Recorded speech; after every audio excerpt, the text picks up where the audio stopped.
В Малгобеке завершен ремонт улицы Гоголя. Об этом сообщила администрация города в своем телеграм-канале. Дорога является подъездной к центральной больнице и школе. Теперь жителям будет удобнее добираться до социальных объектов.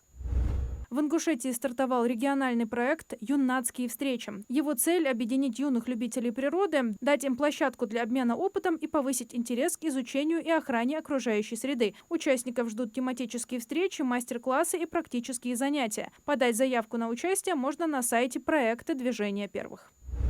Госдума приняла во втором чтении законопроект о призыве на военную службу в течение календарного года с 1 января по 31 декабря на основании указа президента. Как ранее сообщали в Госдуме, проект нужен для систематизации работы военкоматов. Отправка на службу будет проходить в установленные законами сроки. Законопроектом предусматривается, что с 1 января 2026 года призыв граждан на военную службу, не пребывающих в запасе, будет осуществляться на основании указа президента России в течение всего календарного года. Отправка граждан, не пребывающих в запасе, призванных на военную службу, к месту прохождения службы при этом будет осуществляться 2 раза в год – с 1 апреля по 15 июля и с 1 октября по 31 декабря. Также закрепляется перечень граждан, для которых предусматриваются иные сроки их отправки к местам прохождения военной службы.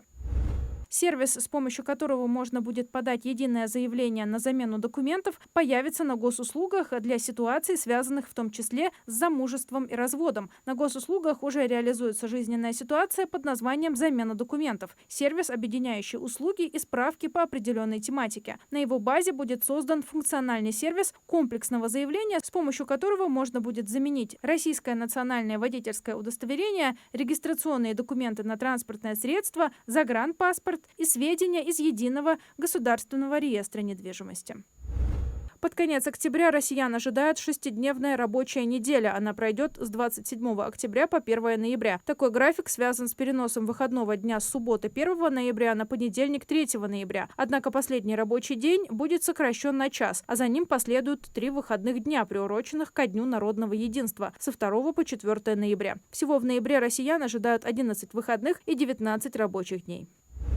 Заболеваемость ОРВИ и гриппом находится в России на сезонном уровне. Отмечается динамика к росту числа госпитализированных. От недели к неделе увеличивается количество больных гриппом, сообщили в пресс-службе Роспотребнадзора. По данным углубленных исследований циркулирующих вирусов, выявленные сегодня вирусы гриппа полностью соответствуют вакцинным штаммам, которые рекомендованы для текущего эпидсезона. Поэтому в Роспотребнадзоре рекомендовали своевременно прививаться актуальной вакциной, которая позволит сформировать эффективный иммунный ответ. Там уточнили, что на сегодня в рамках всероссийской кампании по вакцинации против гриппа привито уже более 41 миллиона граждан. Это 28,3% населения страны.